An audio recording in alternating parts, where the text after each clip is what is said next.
I've admitted you. I've admitted you.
Good evening.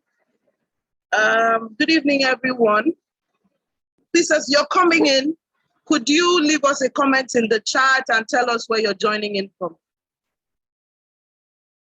Good evening, ladies and gentlemen. Welcome, welcome, welcome. Please leave us a comment. Let's know where you're joining in from.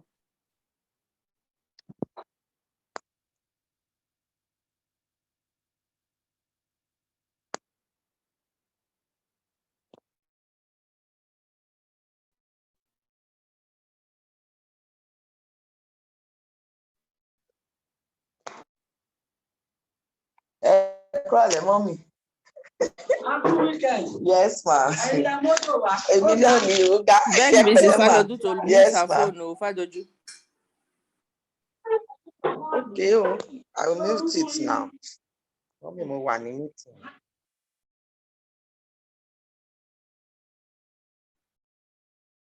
Beautiful. I can see Augusta from Abuja, Mrs. Ajala from Abuja, Mr. or Mrs. Stockwell from Port Harcourt.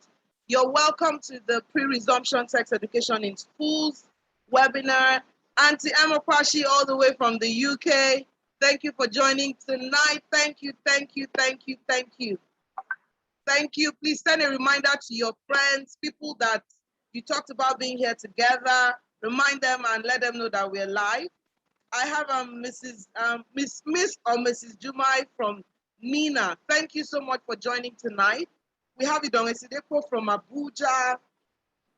Yep, more schools are coming in. I'm so excited to see you all here. Thank you, thank you, thank you. Beautiful, beautiful, beautiful. So there's Mina, there's Abuja, there's the UK, there's Port Harcourt. Welcome, Dr. Ngozi. We're happy to have you here.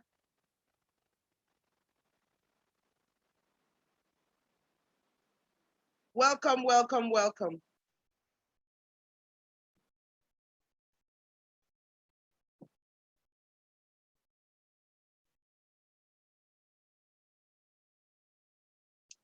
All right, all right. Beautiful, beautiful, beautiful. Please leave us a comment. Let's know where you're joining in from. Tell us where you're joining in from.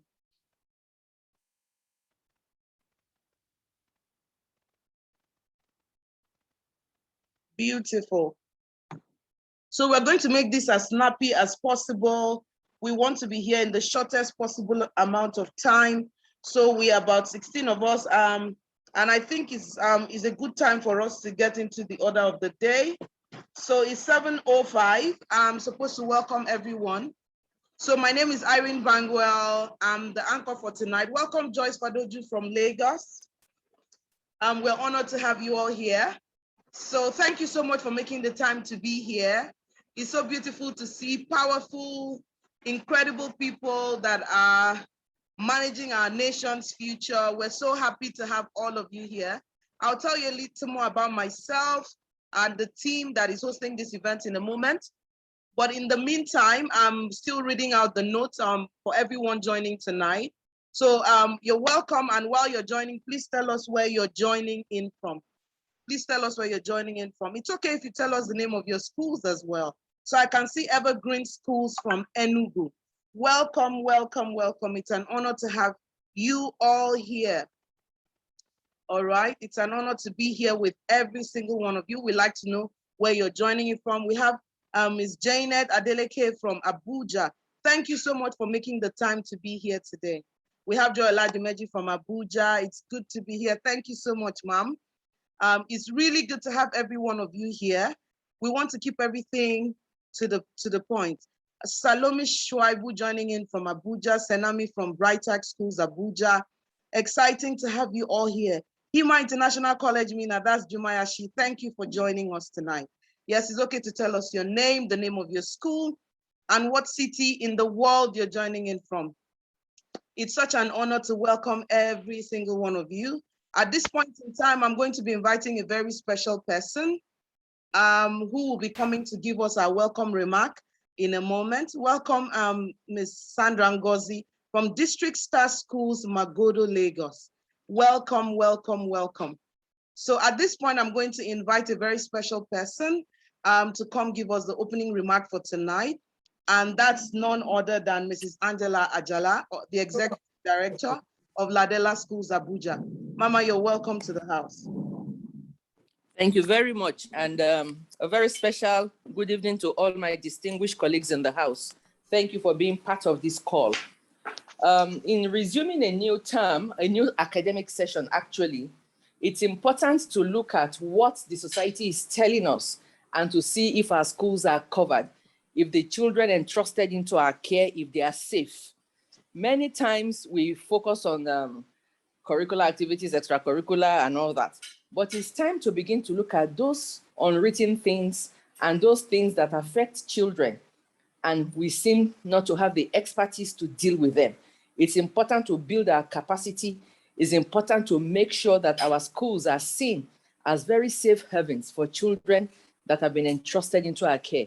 Many times we hear all kinds of, I don't call it reports, I don't know what else to call it, of things happening that schools are not even aware of, because their minds are not there. They are not things they are focusing on. But it is time now to focus specifically on those things. Anything in the area of sex education, anything in the area of drug abuse, anything in the area of peer relationship and counseling and mentoring. We need to begin to put that in place if we want our children to be successful in the school. So one of the things we're going to be looking at here, which we want you to pay attention to, is how you can proudly say you are trained or you have teachers that are trained to look at these things, and you can proudly hang up a certificate that your school is a safe place for any child to come into. And you make deliberate and intentional efforts to make sure that that is true.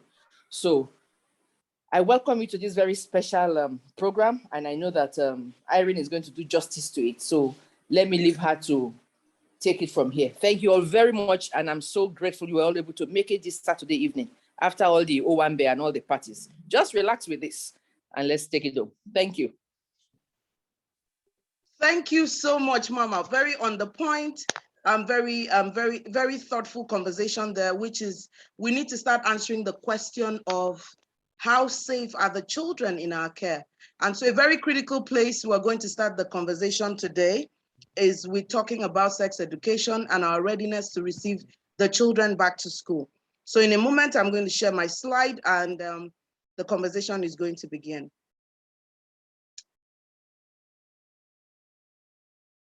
All right. So I'm going to be sharing my slide in just a few seconds precisely. We want to keep this on the point so that we're all out here in no time. So good evening, everyone. My name is Irene Bangwell, and I'm happy to welcome you to the Pre-resumption Sex Education in Schools workshop.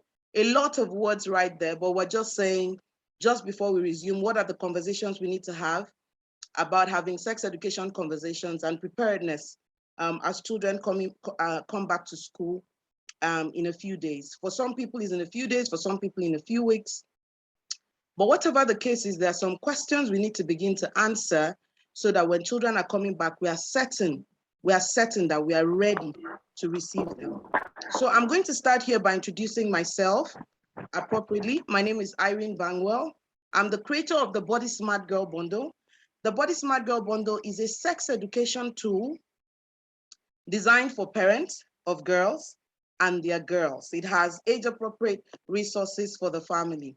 So I'm saying that to say that I have done extensive work around sex education, and I am every single day interacting with students from different schools. And so I understand some of the nuances around sex education and peer-to-peer relations in schools. So that's the basis for holding this conversation today. Well, maybe that's the first basis. The second basis is that I'm the co-founder of the 100-a-day Secondary School in Kuje. And this webinar tonight is being hosted by the KNOSK 100-a-day School. This is like a schools forum, school to school, just having the conversations about how we can keep our schools safe, especially our children as they resume. So in tonight's conversation, I'm going to be starting tonight talking about something very instructive, which is that, well, I want to start with why we're having this workshop today. Number one, schools have become the hotbed of sexual vices. But I want you to ignore the word become. Schools have always been the hotbed of sexual vices. The first time I was ever molested was when I was 9 years old, and it was by my music teacher in primary school, and it was within the school premises. So it is not something that just started happening. It's something that has been happening, but more needs to be done. The incident I'm talking about happened maybe 28 years ago. So think about it now. Think about maybe 27 years ago. So that's how long these kind of things have been happening. However, social media amplifies, internet amplifies. So it means there are things we need to do. Number two, sexual vices are on the rise, and schools have such an opportunity to shape the next generation, but we are not fully maximizing it. I know it looks like a monster. I know it looks like a problem, but right in front of us, we have the opportunity to shape the next generation for good. Number three, sexual vices affect children's overall academic performance. It means that children have potential to do more when we address issues relating to sex. And here's the thing, when children do well, we kind of take the credit for it. We get the rating, we get the trust of parents, we get referrals. So overall, it's very beneficial to us. Number four, why we're doing this workshop is because school need to be better equipped to manage the reality of educating the 21st century child. There was a child that I was at the time that maybe, even though it wasn't okay, people could look away from the things that were happening when I was young, but you can't do that with the 21st century child because there's so much happening and you learn about it in a moment. Number five, there are structures and processes that when put in place will lead to drastic reduction of molestation and sexual vices. So there are structures and there are processes. We just need to know what to do to put them in place to make schools safer. And then finally, more schools need to be equipped on how to handle crisis situations. Excuse me, I know until you're in a crisis situation, you don't know what to do. But trust me, if we can start preempting what could go wrong, we'll be better prepared to manage it. So having said that, we're going to be having a number of topical conversations today. I tend to talk a little fast. So when I'm going too fast, please do me a favor and let me know. I tend to talk a little fast. I'm going to try to slow down. But should I keep going, please help comment in the, let me know in the comment section so I can just slow down a little bit. So today I want to start from the very basic, which is, what is sex education? Every time the average African hears the word sex education, there's fear, there's panic. What do they want to talk about again? But this is because there's a common misconception about what sex education is. Please mute your mics, thank you. And this is because there's a common misconception about what sex education is. So today I just want to start by telling us to think about sex education from the context of gender. Think about gender. The first time you heard the word sex was most likely on a form. You needed to fill a form that you needed to specify gender, right? So let's think about sex education as gender education. So people are born as either boys or girls, and so they need to learn about what it means to be a boy, what it means to be a girl, that their bodies are going to be changing, that this is safety and this is hygiene.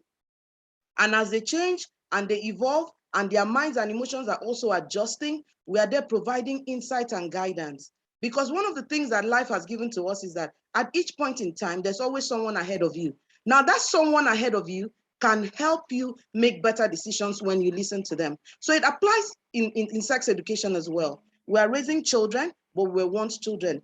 We understand the nuances, we understand what needs to change and all of that. And so when you hear sex education, what we are just saying is, teach a girl how to take care of her body, hygiene. When her mind and emotions begin to adjust, she still starts to feel emotional attraction to boys. She starts to have crushes. What should she do with the emotion? In Africa, we are dismissive. We make it look as if children do wrong when they start feeling crushes. Because even as educators, we dismiss it without realizing that that's a biological reaction. So it is part of sex education to say, one of the changes your body is going to undergo is you're going to start feeling this way about certain things.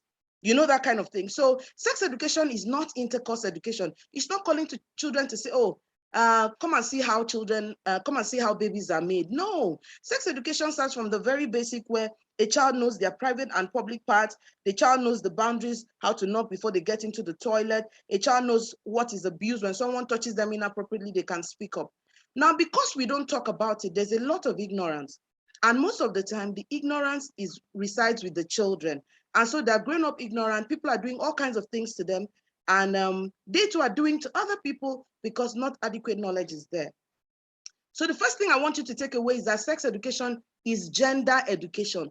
You're teaching this gender about what they need to know about their bodies, the changes, the peculiarities. So it's not as complex as intercourse is. And perhaps that is one of the reasons why every time schools talk about sex education, parents themselves panic, because there's a lot of misconception around what sex education is. Now, having said that, I want to also add here that sex education is the one place that parents and even educators think they are communicating, but they are not. And here's the thing, this is because sex education embodies not just physical changes, it embodies emotional changes. Your secondary school children are having intense attraction to each other. I was talking to a young boy the other day, and he said there's a phase in teenage boys that they feel horny all the time. And now, because we are dismissing it, we're not teaching them how to address those emotions. We're not teaching them the skills they need to address those emotions. So what happens is they take action in school, something goes wrong, they get shamed for it because no skill was passed on to them. So sex education means you're telling children what to do, they are getting the knowledge, but then you're also providing them skills. So what should your teenage girls do when they start craving male attention? What do we do about that vacuum, that insecurity they feel that makes them start looking up to boys, that makes them start craving the attention of boys, and sometimes even trying to display inappropriate behavior towards their male teachers. So by the time we say this child is bad, this one is corrupt, we're not addressing the fact that bodily changes comes with emotional changes, emotional reactions, and the only way children can make responsible decisions is when they've been taught the right skill. And I'm thinking that because the school is where all of them with all of those energies show up, we need to, as educators, learn how to help them nip those energies. We need to recognize that there's such an energy, and we need to address them, not with school rules, not with how we normally do with dismissive approaches, but with different things that are a bit more thorough. and I'm going to talk about them in a moment. So I've been saying a lot already. Let me know what you've heard so far. In the comments, leave me one sentence what you've heard so far.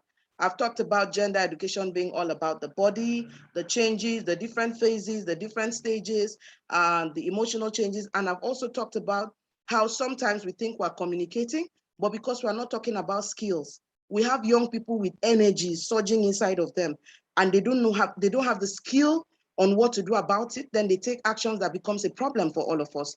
So I want to hear what you've heard so far so that I know that my mic is on. I'm not talking to myself. So I'm looking at the box now. I would looking at the box for another minute so that we can get the ball rolling. So I'm looking, all right. So I've seen a first comment. We should not be dismissive as parents and educators towards our young children's emotions and feelings. Yes, I've learned that sexual education is not necessarily about intercourse. Yes, thank you, Mr. Dan. Thank you, Auntie M. So tell me what you've heard. Tell me what you've heard. So at least my mic is on. You can hear me, okay? So we have 37 people in the room. I've seen 2 comments. I want to believe that more people are typing, and they'll be done typing in a moment. Sex education is all about empowering our students to make informed decisions about their bodily changes. That was gold. That was gold. That was gold there, Ms. Joy. Thank you so much. Ms. Macaulay is saying sex education is not intercourse education. Yes, sex education can also be referred to as gender education.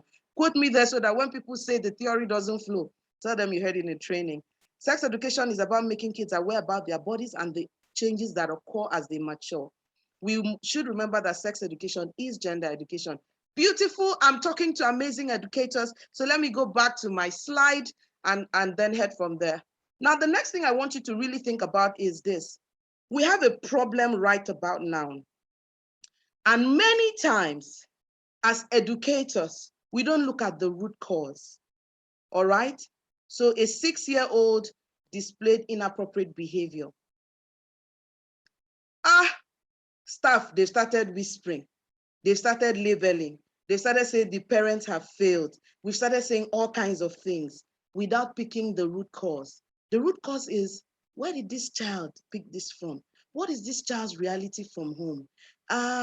Is it this child's fault that displaying this behavior?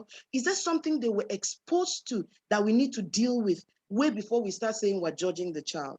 So when we start doing root cause analysis and checking the reality analysis, we are likely to support children better and have safer spaces. All right, so let me go to the next slide now. So first and foremost, we need to look at some faulty beliefs that we have as educators. The first faulty belief we have within our system is the fact that we say kids these days are spoiled. If you've ever heard this before, let me see your hand up. If you've ever heard this thing, that kids these days are spoiled, let me see your hand. Beautiful. 2 over 45, 6 over 40, 7 over 40. Man, the numbers are going. It's an ongoing conversation. Kids these days are spoiled. No, kids these days are exposed to junk. They don't come spoiled. When they're born, they don't come with a slate that says you're going to be irresponsible. Children respond to what they've been exposed to. So every time you see a child behaving inappropriately, and a child includes a 17-year-old behaving inappropriately, it's not about being spoiled. It's about what they have been exposed to. It doesn't matter whether they went on their own to be exposed to the thing. For instance, you say a little child stumbled on pornography, and from there they became an addict. You now say that the child took themselves there. The question is, why does porn even exist in the world?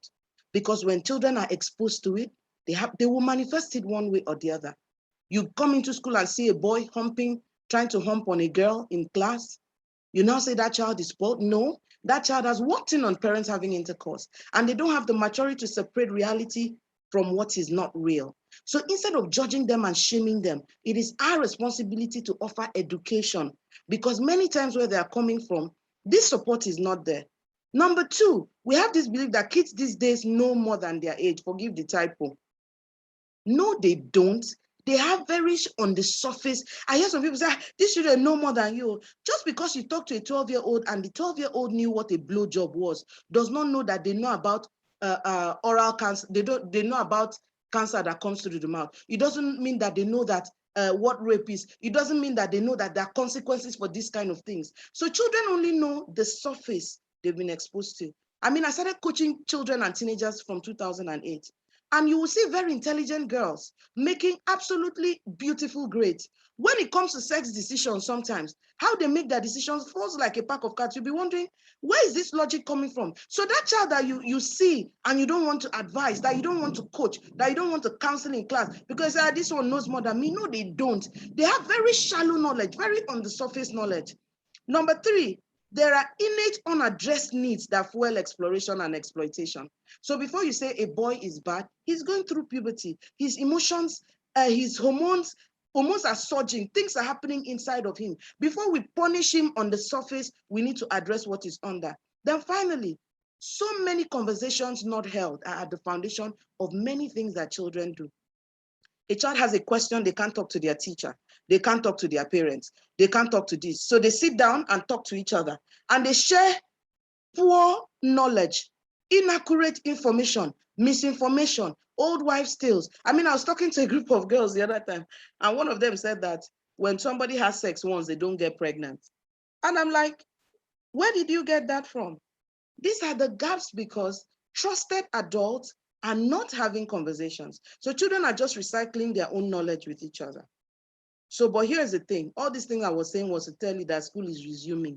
So what should you expect as school is resuming? Think about this. Your children have been on holiday.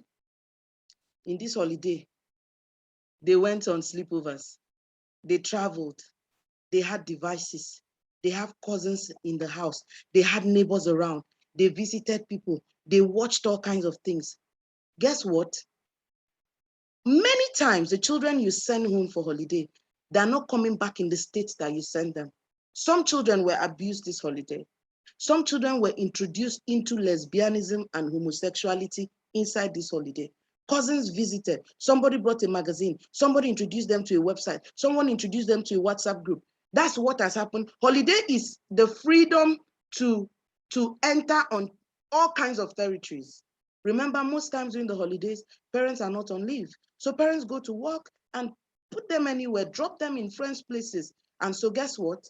They're coming back. And when they're coming back with the excitement to share what they picked up. They don't share it in your essay writing classes where you say, write a composition how you spend the holiday. No, they're going to open their mouth and talk to their peers. I want you to think about that they're going to come back and they're going to have solid values exchange as they get back. I want you to imagine what that means for you. So I'm reading the comment now. Kids these days are exposed to inappropriate materials. Yeah. Sanami said children respond to what they've been exposed to. They are not spoiled. A cognitive smart child may not necessarily be appropriately informed about sex education. Absolutely, man. So think about what is coming back to you. You think you saw a problem last term. Oh, it's holiday. Holiday is where they do swap. You can decide that, man, I think that sex education is their parents' business. It's not my problem. I mean, you have a right to say that. But let's walk through what that means for you. Can sexual vices affect learning? So I'll tell a simple story. In the month of May, I was called, normally I do personal coaching for girls. This mother came to me and she was really heartbroken. She was shattered. But it wasn't about her girl, so I couldn't really help her. It was about her boy. At the time, he was 9 years old. And she said to me that a neighbor called this child and told the child that penises are like pencil, vagina is like palm kernel. And that since that neighbor told that to that child, that he comes to school, he's opening up skirts to see, he wants to verify whether the vagina is like palm kernel. But it's not an ordinary curiosity. He's sitting in class and waiting for the slightest opportunity when his teacher step out. Then then there's a girl in class, he keeps telling that once the teacher says, please, she should open her leg, her dress. And so the girl will open her dress and he'll go under her desk to look at it. This is a compulsion now. She said the boy can't do homework, he can't focus on anything because this is happening. Is that child going to learn? Wouldn't his grades drop? This is what I want to talk about next, and why I believe that every school teacher should be a sex educator. Our default mode is usually that sex education is for counselors, but God knows that the average school does not have the number of counselors to match their population, but you have more teachers. So it means that you need to know that each classroom has a likelihood of having a sex education problem. So it means that teachers need to be equipped to manage what is happening in front of them at the moment it's happening. You can't say somebody was in kindergarten class, a child said something awkward, they started calling the counselor to come downstairs and come and deal with that. No, we need to equip all teachers to be able to deal with these things. But let me show you a few ways how sexual vices affect learning. Abused children. Can sexual vices affect learning? Yes. Children abused are children in trauma. They are unable to learn because they keep reliving their moments of abuse right in the classroom. They are daydreaming. They're daydreaming about what happened. Sometimes they can't make sense of what happened. Sometimes they don't know if it was a dream. They don't know if it was reality. And if this is a recurring thing, they're not sure what it is. And this applies to boys as it applies to girls. Some boys, their mates are abusing them at home. And because for them, by the basis of their anatomy, you can't know what is going on. They can be in it for such a long time and they will not be able to learn. Many of them, because of the sexual, what has happened to them or what they've been exposed to, they come into class and start to touch other people inappropriately, and it becomes a new preoccupation. So for the child that was touched inappropriately that is now touching other people, they cannot learn.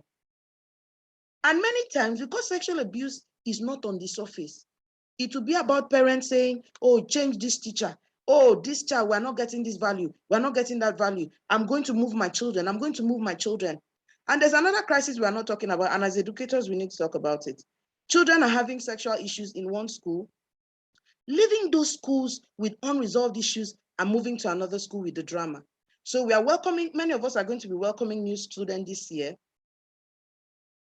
We don't know where they're coming from. We don't know why they left where they left, but we are welcoming them. But because the issues were not resolved, they are coming into our communities with those problems. So it's time for us to address these issues. Number one, I've already talked about making all teachers sex education experts. They know what to do per time. But I just want to share like a number of tips that need to start happening if you consider it very critically. When children are coming back, the same way we do diagnostics to know where they are in maths, English, and sciences, we need to use surveys to know where they've been. And these surveys can be subtle because you don't want to put words in a child's mouth. Very simple surveys that say, how was the holiday? What did you enjoy the most about the holiday? What did you enjoy the least about the holiday? What bothered you the most about the holiday? Tell them no names, but let them write the agenda and the class. Because as teachers, we know handwriting, but we want the child to feel free enough to express themselves. We want the child to feel free enough and say, oh, do you understand? But you just want to know where these children have been. Number two, by the day or day 2 or 3 of resumption, have a gender assembly where girls go this way, according to age groups. Girls go this way, boys go this way, and you want to just talk to them about a few things, about body boundaries, about what to do, what is not acceptable. But in all of this saying, you want to also tell them if they're bothered about anything, they should come to you. Children are teachers are the second most trusted people by children. Children want to impress their teachers. They want their teachers to love them. They want their teachers to like them. When teachers reciprocate that they are available, we tend to get more into their lives and give them the right support that they need. Number 3, every school should have top 4 messaging that they stand for when it comes to sexual values. For instance, you can't say, we do sex talk, or we bring people to talk. What are the 4 core messages of your school that parents recognize and children recognize? For instance, we keep our hands to ourselves. Our private body part is not a toy. If someone touches, I can talk to my teacher. Here, we honor our body. 4 top messaging that we say all the time. So when we meet for gender assembly, we're talking about it, we're using it to expand, because these things are really conversation starters. You talk about them and you find that children want to contribute, and how they contribute is by telling you how they think about things and what they're dealing with, which are actually the primary resources that you need to provide adequate sex education. In the meantime, as you're having this conversation, you need to manage naive children. That's why I said, let them lead you. Give a survey, see where the questions are at. If a child is 5 years old and they are talking about advanced conversations, you don't address it in the general gender assembly. You call them to yourself, you talk about it, and they express themselves, and you get to know what's going on with them. Every school should have a body honor affirmation. Why am I using the word body honor? One of the things that the 21st century child is dealing with is all kinds of philosophies that are out there. If it feels good to you and it doesn't hurt anybody, do it. There's a lot of things that require not having prestige. Like when we're growing up, there were these little things about your body being, as a Christian, for me, is your body being a temple, that you carry the Holy Spirit inside of you, and that you're precious and you're gifted, and the world depends on you to contribute to the world. Some of these simple things are what the preteens and teenagers are fighting with. The idea that the media is telling them that the body can be commoditized. You need to look sexy. You need to do this. You need to do that. So even a school having an affirmation about honoring their body, honoring their mind, honoring themselves, protecting themselves from abuse is something we need to do. And finally, one of the sex education policy we need to put in place is posturing as a place for children to get help. I know that many times schools have to deal with her. I don't want parents to say I've crossed the boundary. I totally get it. But we can support children without crossing the boundary. We can actually support children without crossing the boundary. We can support children within the parameters of the school. Unless, of course, there is an extreme case of something going on, we can actually start by educating the child. So, for instance, you can tell a child, if this happens, talk to your mom. If that happens, talk to your mom. If, talk to your dad. So, some children are not even talking to mom or dad because they're not sure what is happening. But if they hear in school that this is not supposed to happen to me, when it happens, they'll know who to tell. And so it begins to help them even at home without it being something parents that say, what did you say? What did he say? So someone just asked, is it important to have a male teacher take the boys' assembly and vice versa for girls? Absolutely. Absolutely. Yeah, it is. Very important. So yeah, you can be posting questions on the go. When I get to the part for answering questions, I'll be able to answer them. So where's the next thing for us now? What are the strategies to improve? I've talked about basic things on resumption, but moving forward, especially with the mindset that we are saying that all teachers need to be sex educators, where are we going? Number one, these are some practical strategies that can help beyond resumption, that like afterwards. Number one, I've talked about affirmation, but we need to have prompts that periodically remind children about what is right. For instance, imagine a classroom poster that says, my body is not a toy. Because I found children who say, I've gotten parents who say, this child just sits down and puts a hand in her vagina or keeps playing with his penis and keeps doing this. And some people say, well, his student behavior will outgrow it. I think that if it's student behavior, through the right education, that's where they get the direction on how to overcome it, right? You get the idea? So I don't think we should wait and hope that they outgrow it. I think we should be proactive. Number two, fortnightly, which is once every 2 weeks, because I know the school calendar is already full, we need to organize gender-based conversations, not just in day 2 and 3, but ongoing. In each term, there should be at least 5 meetings around gender issues, because it's through these meetings that children actually see the school position as support system that you can come to. Yes, teachers need their skills to be built. Teachers need their skills to be built. Teachers need to learn the self-control to not talk to another teacher about a child's issue, so that children we don't start shaming them in the process, where we are supposed to even be ashamed that adults fail to the point that a child was exposed to a certain thing. We need to face the myth. When people say children know, say they know more. We need to start with your own subconscious mind as a school owner, as an educator. In what ways have you suggested or postured that, oh, they know more than you, and then you're dismissive of their issues? So we all start having that attitudinal change. Have a family sex education week. This is what I actually think about sex education. Schools cannot do it alone.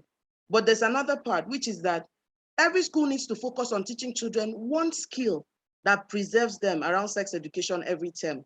And how we can do it to make it sweet is that we can have a sex education week where we tell parents what we want them to tell their children. So let me give you an instance. Children in early years and upper and nursery, one of the biggest opportunities that pedophiles have with them is when they clean them up after using the bath. So we can say this first term for 3 to 5 year olds, they need to learn how to clean their butt. So during the weekend of Family Sex Education Week, we send parents a small newsletter and tell them this week, you're to teach your daughter how to clean her butt. You're to teach your son how to clean his anus and vagina and penis and all of that after using the bathroom. You can do a small guide to say step 1, show them this, step 2, show them this. So for instance, I came across a video where a father tied 2 balloons to his back and showed his daughter how you lift up 1 balloon and do a wipe. How many times do you wipe before you're sure that it's clean? And then you now tell them that they need to stagger with caregivers bathing and cleaning these children up because you're teaching them.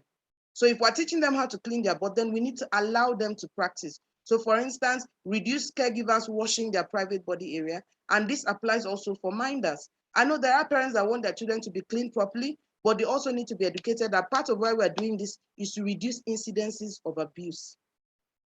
So I think that works if you send them the resource and say, it's simple, do this 1, 2, 3, 4 this weekend. This is why we are doing this. This is why we are doing that. Those kind of prompts helps parents.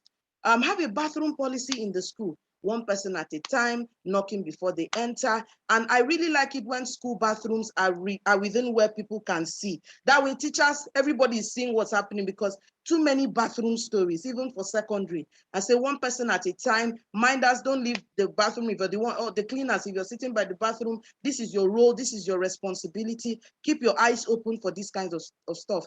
And when they start seeing that a child is being bullied, you want to know how far is the bullying going, because sometimes it includes abuse. I want to talk about pedophilia because last week I got a message from a parent who said her 6-year-old, I got a message from someone who's a parent told that a 6-year-old is complaining that his teacher opens his penis in school and tells him to open his own to show him, which is inappropriate. And many children don't even know it is wrong, because many times when we talk about private parts, say don't touch, don't touch. There is don't see. If someone tells you touch them, you don't touch.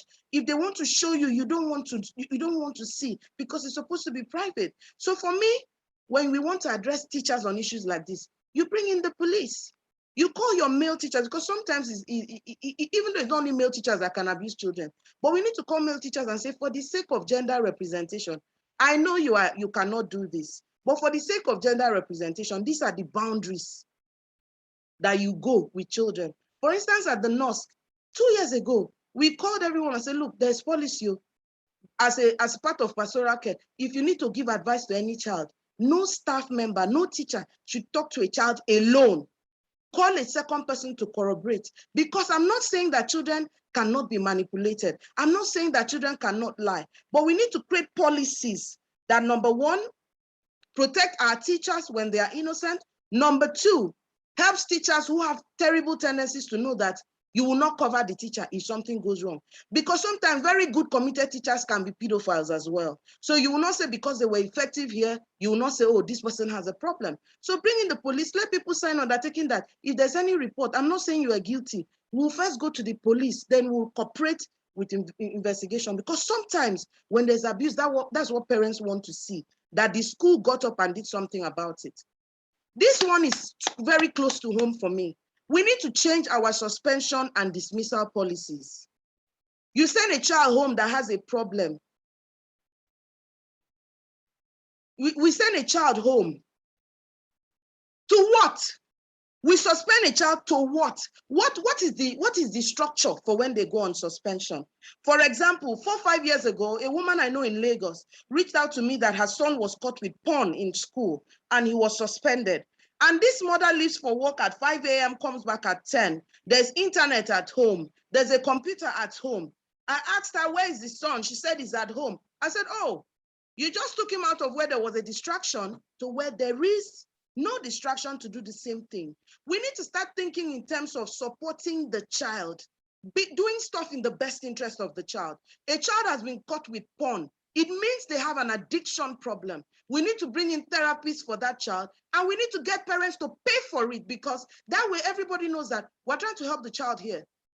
We're trying to help the child. And we also need to start not being too open to receive children from everywhere. You get new students from a school, pick a call and say, what happened? Anything wrong? Is this child okay? I know that we're already dealing with, they didn't pay school fees from one place, but let's even talk about just sex tonight.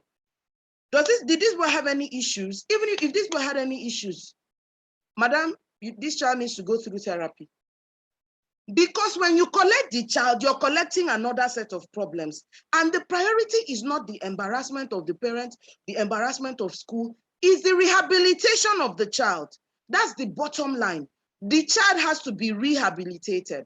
If it means during the next week, they say, see what we're trying to do, because during COVID, children got on all kinds of addictions. We want to do something about it. So when we see a child with a destructive behavior, whether it's masturbation, whether it's lesbianism, whether it's homosexuality, whether it's addiction to pornography, or they're always touching other people, we need to get therapists and get parents to pay. We will find a way around it. I've already talked about the other one. I said, identify 10 skills you should focus on each school year. You're going to teach all kinds of things. For instance, your preteens and teens need to learn emotional discipline. And this will not happen when you say, don't do that to a boy. They are feeling it in their system. So there has to be deliberate effort to teach emotional discipline. Here's the thing. You don't want a child that finished from your school with 9 A's, but is hung up on drugs, or is hung up on sex addictions, and eventually their destiny is truncated. You want to point to your children. How many years from now and say, oh, see where they are, see where they are, see where they are. And then finally, we need to get feedback. School owners, we need to get feedback. Sometimes feedback scares us. You need to know when you're not getting it, because the idea is to know where it's pinching the child and support the child on the go, right? Don't just say we did this elaborate scheme, we went for this training, they told us to do this, we started doing it. We need to be collecting feedback. So surveys needs to be a culture. Surveys need to be a culture. African educators, data is a resource that you can use. Find out how many children that when they come back from long vacations are saying they have this problem, so that before long vacation, you can actually give parents holiday kits or workshops that prepare them on how to manage what is ahead. But here's the thing. We want to help you. We are the KNOSK N100-a-day School, but we are passionate about supporting other schools get it in this area. So we are about to flood you with all kinds of resources that are going to help you, all right? Number one, we want to give you simple to understand teacher to student policies. Now, this workshop was free. If you know you learned something of value today, leave me in the comment that it was worth my time. Since all the things I've been saying since I started, I want to know if this was worth your time. It was a free workshop. You came in and you think it was worth your time. So leave me a comment and let me know if it was worth your time. So number one, we want to give you simple to understand teacher to student resource policies. We want to give you sample policies. We want to give you those body honor affirmations. Again, we give it to you. You can redesign it, you can add to it, you can remove it. Our own is that make sure that there are body honor affirmations going on in your school. For instance, when a child is misbehaving, the entry point is to remind them who they are. It's not to shame them, it's to tell them, oh, you're better than this.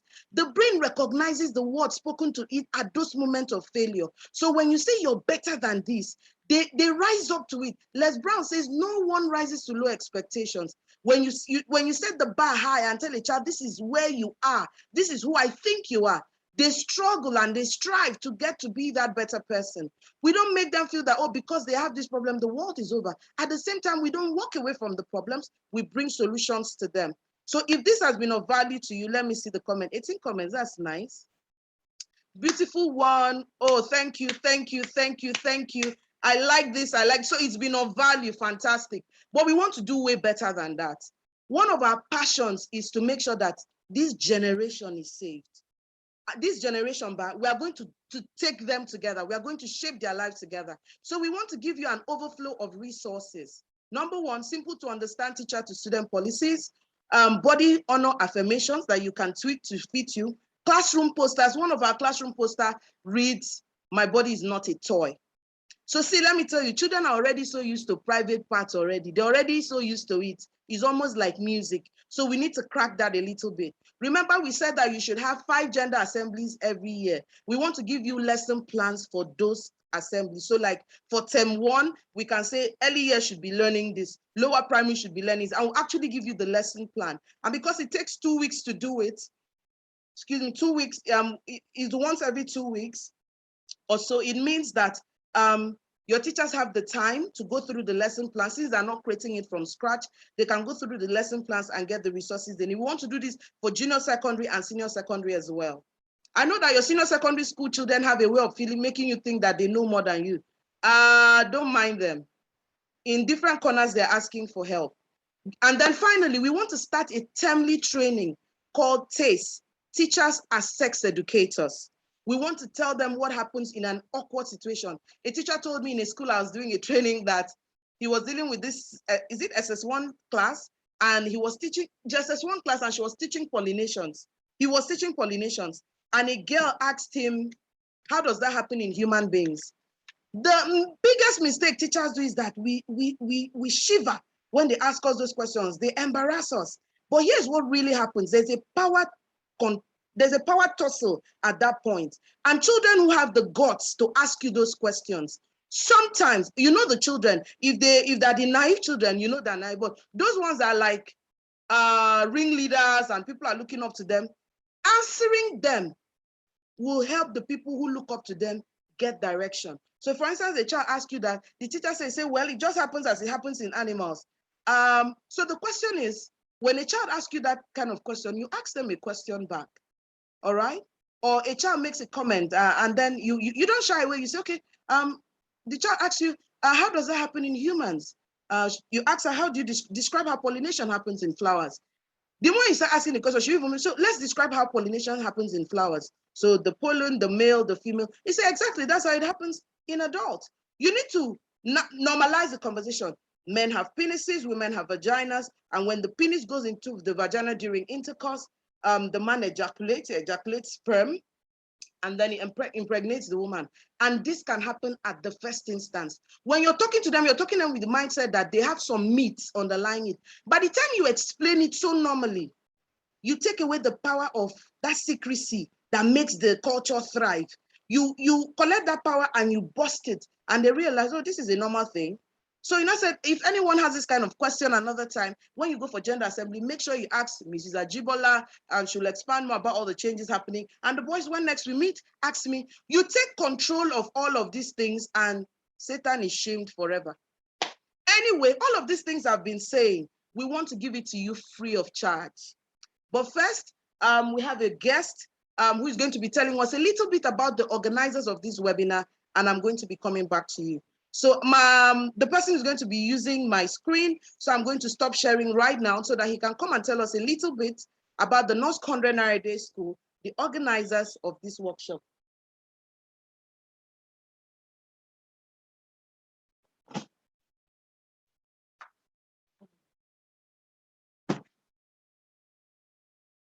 Where's the camera?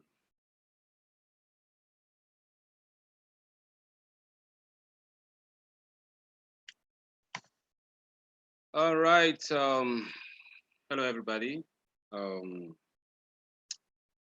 Good evening. So my name is Kingsley Bangwell. Pleasure to be here this evening. Always a pleasure to listen to Madam Irene. By the way, we have a few more minutes to go. We have a couple of people in the meeting room. Do you want to just go sign them and using my system, right? We'll be wrapping up in a short while. So please just stay with us to the end of this. So this is the time we'll talk about the KNOSK 100-a-day School. So that, by the way, Irene is my co-founder of the KNOSK 100-a-day School. And by some providence, she's my wife. I traveled across several mountains, across several rivers, and across several states, from Plateau State to Port Harcourt, to go and marry her. I conquered the young men there that were busy, you know, playing around. I conquered them and, you know, married her, and it's been 13 years of amazing relationship and journey, and so passionate to see what she does. So in 2019, we started the KNOSK 100-a-day School. 100 Naira a day school, yes. designed for children from poor homes, low-income families. Our passion is that statistics you always read about, 10 million kids out of school, is very real, and we think we can do something about it. Government is trying what it can, but as private sector, we can do something about it. And so in 2019, we decided to set up a school for children from low-income families. Ministry of Education says about 55% of girls do not finish secondary school in Nigeria, 55% of girls, and that 45% of boys do not finish secondary school. The question I keep asking myself is, if they are dropping out of school, what are they dropping into? By 2030, those teenagers will become young adults. I don't know how safe we will continue to be when we have more millions of unemployed, uneducated, and unproductive young people. And so there's something we can do about these kids. Each time I drive to the junctions and I see those kids trying to wipe the glass of the car, or those little girls that sell granola or sell pure water and all of that, that should be in school. The question I'm asking, in 10 years' time, where will this child be? And so the KNOSK school is primarily designed for those kind of children. We set up in Kuje. Kuje is a community on your way to the airport in Abuja. It's basically the second largest area council in Abuja and has a lot of slum communities. Many of you may not know that in Kuje, there is still a community where twins are killed as at 2021. In Kuje, we have a community where twins are still being killed in Kuje as at 2021. So yes, so we set up the KNOSK 100 a day school, and for 100 naira a day, our children get books, they get lunch, they get uniforms, the girls get sanitary pad every month, and they get a quality education. The secondary school, we started in GSS 1. Every year we take just 30 children, and because we want to grow organically, and we have a big facility where we rented a facility in Kuje, and then we have right now 60 kids. By September, we are taking another 30 kids. And so we have about 90 kids, and we have about 12 teachers or 13 workforce, and then they will be increasing to about 18 by the new school term. So basically, the question is that, how do you provide this kind of education to children for 100 naira? We're providing STEM education. We have a STEM lab and all of that. How do you provide this quality of education to children at 100 naira? Obviously, 100 naira does not cut it. 100 naira cannot pay for the children's school fees. The average school fees is 66,000, of course, and then with their 100 naira a day, they are paying basically 6,000 a term, 10% of the money, and we raise the rest of the money on social media. A lot of you know about this. Some of you have been supporting this. Primarily today, what we are trying to request and pitch is for schools to consider adopting supporting teachers at the KNOSK school. Yes, we do fundraising for the children's school fees online, but we have another area that we really need support, that is teachers. Our teachers are full-time. Yes, we have 1 or 2 covers joining us, but the core teachers are full-time, and they need to be paid. They are not volunteers. They got to be paid, they got to take care of themselves and all of that. And we think that schools understand how important teachers are. You know how important teachers are for your school system to work. And for us to give these children quality education, we need to be able to have teachers that are in school come and are focused and earn salary at the end of every month. And so this program, primarily today, the pitch is to ask you to consider, supporting a teacher at the KNOSK school once a term. Termly support is what we are asking for. Support us to keep our teachers in school, right? Basically cost us, it costs about 700, it will be costing us about 700 and something thousand from this school term as we get more teachers to keep our 16 or 17 teachers in school. And that's basically between 8-point-something million a year. And we think that if a few schools come together and put a certain amount every term that you want to support the KNOSK school, specifically for teachers, it will help us keep these teachers in school. Once we are covered with teachers, we are okay, right? The other things, we will know how to go about them, right? As people are supporting the children with 100 naira, 200 naira, 1,000 and all of that, we will know how to manage with the kids. But for the teachers, it's so vital. And so this meeting is primarily about saying, yes, we are happy to give you this quality sex education resource materials and quite a lot of things. And in exchange to say, decide that you want to be one of our teacher partners to support teachers. So Irene will come now to explain the different ways you can contribute. It has different levels, so it won't have pressure on you, and you are welcome to join at any level. So let me welcome back my Chinchinita. For those of you who watch Indian movies when you are young, you know, your Chinchinita is your babe, right? So let me welcome my Chinchinita, my co-partner and co-founder, to now help us understand how you can plug in to support us. And in exchange, you will enjoy a lot of resource in terms of sex education, drug abuse issues, and even how to monetize some of the skills you have at schools. Thank you. Let me welcome her back. Have a great time. All right, so welcome back. Welcome. Thank you so much, Mr. Bangwell. Always a joy to hear you share. So guys, like I said before, all the resources we said we're going to give away is free. No strings attached, free. Did I say no strings attached? Well, let's see how many strings are here. So let me show you how we want to give you these resources. So we are the KNOSK School, we need support, but we know that you're working hard already. And so we don't expect that. We do expect that people will give to us out of kindness without wanting anything in return, but we want to give you so much value every time you give to us. So today, we have 3 bouquets that we want to share with you, and what we'll give to you when you decide to support us. So we have our starter bouquet. If you decide to donate to us to the tune of any amount, we'll give you class posters for sex education. We'll give you body honor affirmations, and then we'll give you a drug use in schools training. It will be virtual, and it will be once a term. So every time you make a donation of any amount, we'll send you class posters for that term. And we're designing posters along with the lessons that are being taught that term. So we'll give you class posters, we'll give you body honor affirmations, we'll give you drug use in schools. So here is the thing, right about now, if you would like to be our partner, in the chat section, just drop your name, your school name, and your phone number.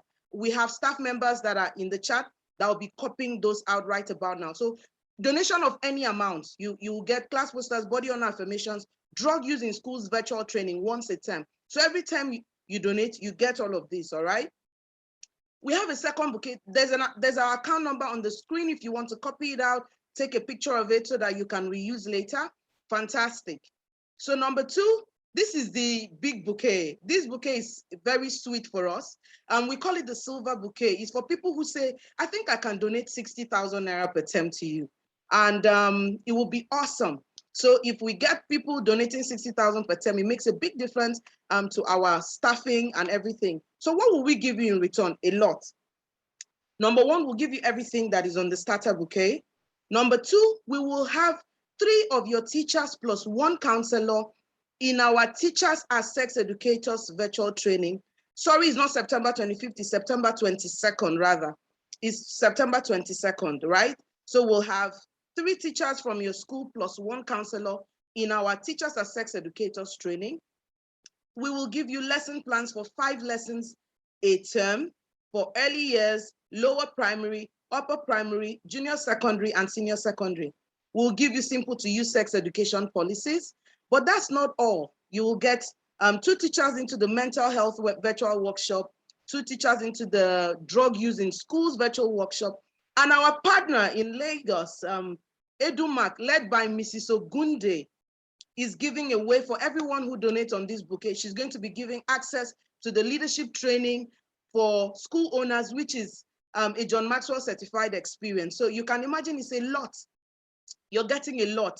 And I can imagine that as it goes on, we'll see a lot of other values that we can add to you. So people who donate 60,000 naira per term to us, this is what you get from us, all right? So leave us a comment and somebody will be copying out what it is that you're offering, your name, number, we can get back to you.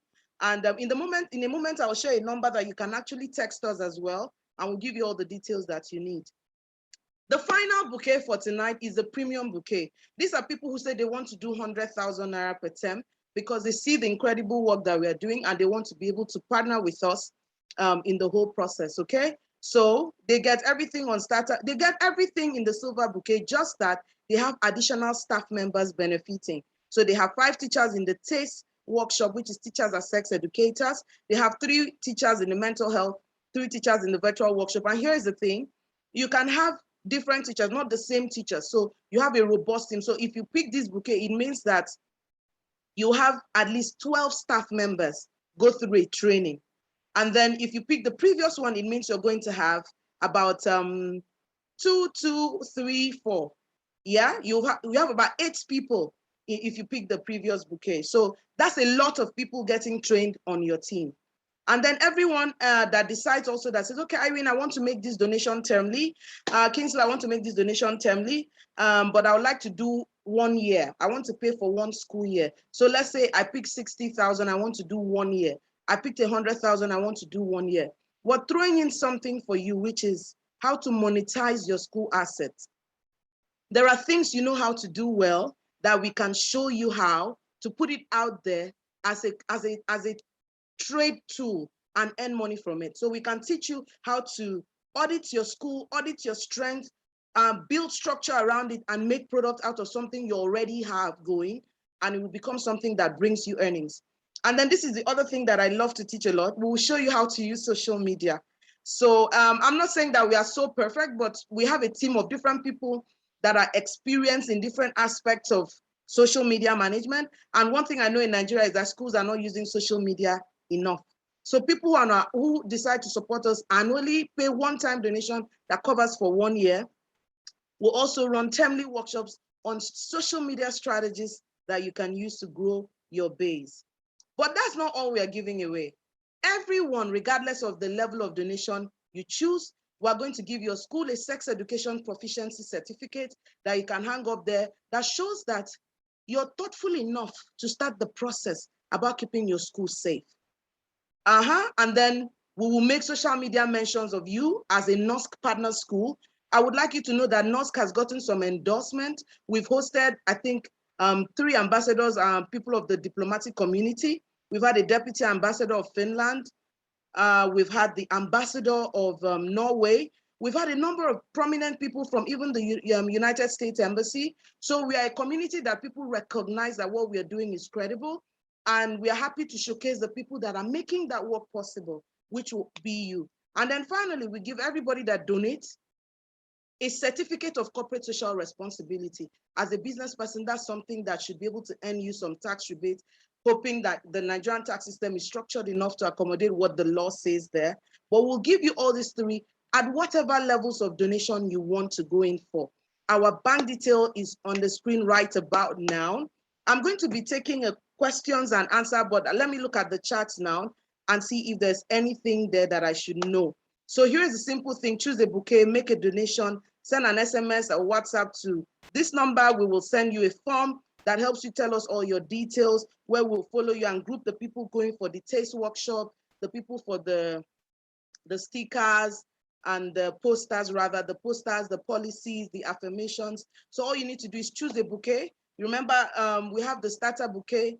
You choose how much you want to send, and then you reach out to us, and then we'll collect your details on how we can support you. All right, so number 1, the first bouquet is starter bouquet, which is you choose the donation amount you want, but you're saying my school is not so big enough for me to do 60K per term, but I can do less. And then in exchange, we give you the support and those certificates that we talked about. Number 2, the second bouquet is the silver bouquet. You're saying I can do 60,000 naira per term. And when you give that donation, you get the trainings, you get the policies, you get the mental health training, you get the drug use training, you get the simple to use policies, and above all, the general incentives, CSR certificate, social media mentions, and all of that. But then when you decide to pay 60,000 for 1 year, which is 180,000, we throw in a beautiful termly training called Monetizing Your School Assets and How to Use Social Media for Your Good. And the final bouquet is the premium bouquet, where you say, I want to do this. And please, if you're watching and you think you can give us 1 million naira, we can design a bouquet for you, all right? So premium says I can do 100K, and then you get to put 5 people in the trainings, the teachers are sex educators trainings, and then you have three staff members in the mental health and drug use trainings. So any bouquet you choose the bouquet, make the donation, and then send us an SMS and WhatsApp to this number. Now, if you're in this room and you're not the decision maker in your school, let's say you're a teacher representing your head of school, we're going to send you the replay to this video. We'll send everyone the replay to this class. Then we'll also give you a brochure that contains these bouquets that you can share with your boss. So let me look at the chat. You can drop questions here. So I'm seeing Vine Care Schools, I'm seeing Belenor, Bankis, Hima. Thank you so very much. I'm seeing, so please, our staff members, Ms. Blessing, Mr. Pocheri, please take out the numbers that you can see, right? So that we can get in touch with people as soon as possible. I'm just saying, I'm so grateful. We are so grateful. Thank you, thank you, thank you, thank you, thank you. Thank you so much. So these are the bouquets. Let us know which one works for you. Our phone lines are already open. We're ready to start taking text messages and calls, whatever it is that you want to hear and learn more about. We're going to send everyone this brochure so you can look over it again and again, along with a link to the replay. So what is coming next? Okay, it's questions and answer time. So please send us your questions and I'll be reading through them. In the meantime, Mrs. Ajala, do you want to say something? Mama. So I need to open this up a bit. So Mrs. Ajala, do you want to say something? Let me unmute. So this event is enjoying a lot of support. One of the support is coming from Mrs. Angela Ajala, Ladella Schools. We want to thank Mrs. Bankole as well, NAPS President, Abuja. We want to thank Mrs. Inka Ogunde Edumark for supporting us, and an amazing company, School Compass in Lagos. So Mama, you have the floor. Thank you very much. I wanted us to take the questions and answers so that we don't keep people waiting. I think we've been very clear about this. It's just differentiate yourself as a school of the future, not just that we teach the subjects. Schooling has gone beyond just the subjects.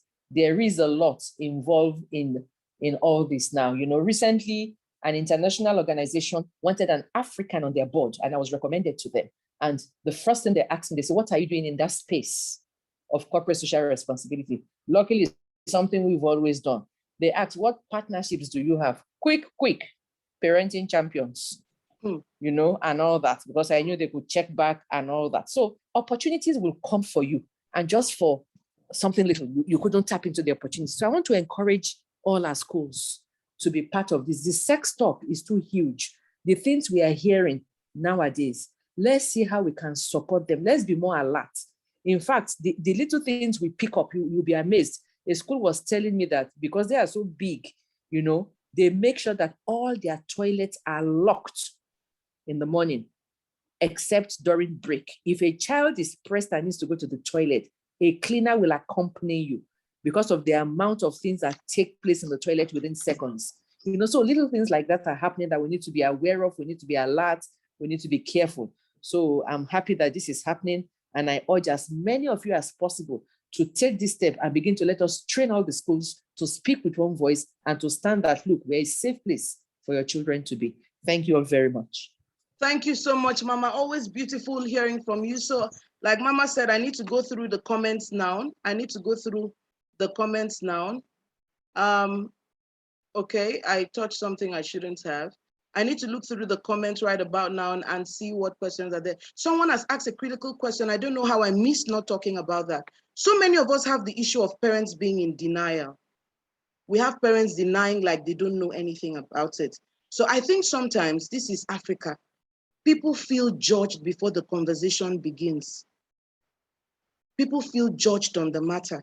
So it means that ahead of the term, in the WhatsApp groups, we need to start even posturing differently. We need to start posturing differently. That's number one. Number two, we need to start filling incident reports after every incident. I know it's easy for us to decide which incident is big and small, but it shouldn't be so. Even if an incident is small that you want to deal with within the school, write an incident report and keep and do the remark. So that the day a parent comes to say, and you're saying, oh, this is recurring behavior, you have evidence, what we did, what we started, You understand? Especially when you feel that this is manageable and then there's a sudden outburst. We need to keep a track record. Number 3, many of us talk to children without recording. I don't know what the law says, but I know that, like I was talking to a school owner where a parent was called and told that their child did something. And the first visit she came, she was humble. She was willing to do stuff with them. By the time she came second, she turned the table around. She said it was the school that was careless, which is normal. But if we have adequate reports, and when an incident happens, let's have a comprehensive outlook at it. So a teacher said, I stepped out of the classroom. And so a teacher said something like, every time I step out of the classroom, this happens. The question is, how often does it happen? And I say it happens a lot, so like 3-4 times a week. The question is, what's happening to your movement out of class? Comprehensively, what are you moving out all the time for? When you're moving out, can there be a minder in your class if this behavior recurs when you're not there? Because we need to also close the holes that give parents opportunity to point fingers at us. And that particular case, the child spoke elaborately to them about something that was happening at home, but there was no recorded evidence. That kind of thing, you don't call the child to start saying something in front of. In that tension, they won't say that original report should be captured. Like imagine a parent coming into the school and you click play. When you click play, everybody hears it. They know that that is my child's voice. I recognize it. And someone who knows that somebody has that recording will calm down. And then the third part is that we cannot do me versus you when there's a sex education crisis. We can't do a school against the teacher. Everybody works together in the best interest of the child. So it should be, what do we do now? It's not about, sometimes it's to say what your child is doing to other children. Let me tell you, when you're dealing with minors, both are victims. Regardless who in that scenario is a victim and the other is a perpetrator. Somebody has done something to make that other child a perpetrator. So we want to deal with it holistically. And so it means that we need to have the culture that we don't throw away any child. There's justice, howbeit, we need to know the root cause of the child with the behavior problem. And we need to posture to parents that we're on the same team. Even you would be defensive if you walked into a scenario where everyone wants to make it look as if you're not doing your work well. It's a subconscious thing. You get into the defensive when it's about you're not doing your work well. But if the schools know, if the parents know that the school works in the best interest of my child. In fact, sometimes my parents in my school feel that I care more for the children than them. They know that even in the moment of misbehavior, the school policy is we are to strengthen this child. We are to teach this child what to do. This child needs help. When children are misbehaving, it's a cry for help. So we are providing help, not pointing fingers, not shaming, not labeling. So when parents come into a scenario where they know that we're all rallying around to support, telling them to pay for therapy, for instance, will not be a problem. Some parents will not even want their partner to hear what happened. So they can pay for a therapist to come into the school and do sessions till that child gets better. Because our goal should always be for that child to get better. I know that we want our community to feel like, you want other parents to feel like we punish the child that hurt your child. They are all hurting. Our commitment is to help the child's behavior be shaped. So you get the idea? Somebody says, how do you deal with parents who don't even want to come to terms with what their words have done? All right, so right now we're wrapping up in 5 minutes. We're wrapping up in 5 minutes right about now. Again, remember what we said before. You have to, meanwhile, let me just say this. So when we start the Teachers as Sex Educators program for people that are donating to us, we're going to create a Telegram group where all the schools that we are working with are there. We want to give you on-the-go support. We don't want to, like, some of the things I'm saying here is not one size fits all. We want to hear about the context of the different issues you've dealt with in the past and the ones you're currently dealing with. We are educators, we are problem solvers. We don't run away from problems. When problems come, we analyze them critically, we assess what our bottom lines are, and we mobilize resources to address them. There is no such thing as a problem-free school. We just need to be better equipped to deal with them as it goes. When you have a crisis, what do you do? Let me end with this heartbreaking story that I'm sure every one of us is familiar with. And I want to end with this story so you can think about it. Last term, a school lost a child, and that child was found with a condom in her system. My theory about it could be wrong, but I want us to think about it critically. An adult could not have slept with that child and left a condom in her system. I feel like, which I could be wrong, but we are problem solvers, so we are trying to troubleshoot. I feel like it could have been another child. They did something wrong, something went wrong. They didn't have the courage to come to talk to anybody. They took the risk because of the fear of what will be done to them. And in the end, one of them died. But let me tell you, that one that died is painful enough. But the one that is alive is dying slowly. This holiday, a child went home and is going through massive mental health issues, but cannot speak up. We need to become a supportive space that our children know that when they make mistake, they run to us. It is when they cannot run to us, it becomes dramatic. So whatever we need to do to posture our support system, that's part of what we're trying to achieve as a school community. You want people to, parents, one of the things I want people to know with the TASTE certificate is that in this school, children know that the school is a safe space for sex issues. We will teach knowledge, we will teach skills, and when there's a problem, we will get help for them.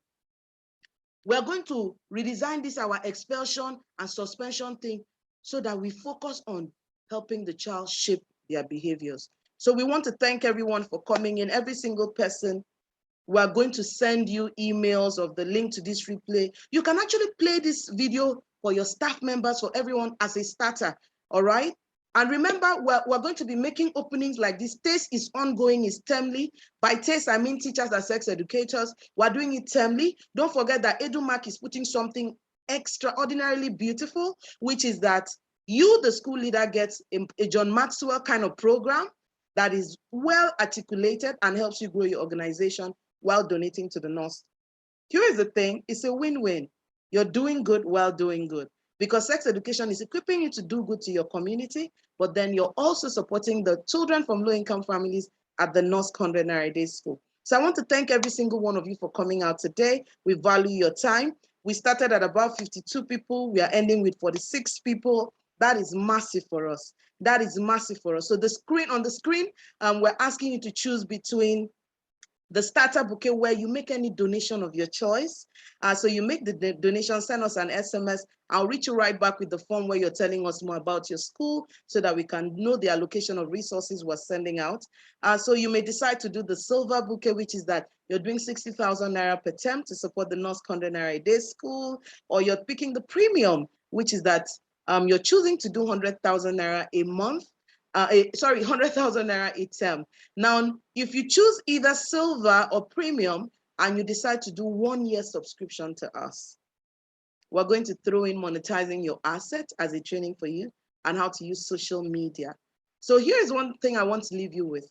You can build an army when all your teachers are expert sex educators. They know what to do in awkward situations. They have the maturity. They understand the nuances. And truly, when you put up that certificate, it will be of a truth that your school is a safe space. I want to thank you all for coming out here tonight. We value your time. And so if you would like to follow our work at the KNOSK 100-a-day School, you can get on Instagram. Our handle is KNOSK Education. Yeah, our handle is KNOSK Education. My sex education work can be found at raisinggirls.ng on Instagram as well. And if you want to send me a quick email about anything you heard tonight, it's irene.bangwell@gmail.com. I want to thank everyone for coming out here. Special thanks to our support systems and people that have been giving to us already. I've seen some of you on the timeline already. Thank you for the support you've given to us already. Thank you, Creative Learning International School in Gudu. Mrs. Ajala and Mrs. Bankole, they're like landlords of the KNOSK School. Thank you for your support. Thank you to Lela Blossom School. Thank you to many schools that have been supporting us. Thank you to Mrs. Adiola Remy John. Her school continues to give to us. Used to be Sacred Scholars. They have a new name now. Auntie Emopashi is our support system. Thank you, everyone that has been giving to us. We value you. So yeah, we look forward to exchanging emails with you and hearing more. God bless you. Grand Achiever School Massacre. Mrs. Jola Dimeji, thank you so much. Stella Iwagu, thank you. Emmanuel Lufoma, Desola, Mr. Jonathan Matthias. Oh, Starter Bouquet, fantastic. Thank you so much. Thank you, thank you, thank you. So this is going to be happening every term, so we'll keep you posted. And when we share the link to the replay, please be kind enough to share with friends and colleagues who were not here tonight. We want to thank you so very much for your time. God bless you. God bless you all. I can stop sharing now. God bless you. Thank you so much for coming out. Let me unmute everyone so you can actually make a comment or say something while you're leaving, yeah? Thank you, Miss Kemi B. I'm suspecting who that Kemi B is. Thank you, Chicho Rioja. Thank you so much. Thank you. Thank you. Thank you so much for your time. We appreciate you. God bless you. Thank you so much. Thank you. Well done. So God much. bless you from East Nigeria. Thank you. Thank you so much, Mr. Shegun. Thank you. Thank you so very much. Thank you. Thank you. It was beautiful having everyone. Thank you so much. Thank you so much. Thank you very much for teaching. Thank you, ma'am. Thank you, ma'am. Beautiful. Someone asked, how do individuals get these resources? When you make a donation, just send us an email. We'll give you the starter pack and support you as well. Thank you so much. Thank you so much. Thank you so much. God bless you. Thank you, ma'am. Good night, everybody. Ma'am. Night.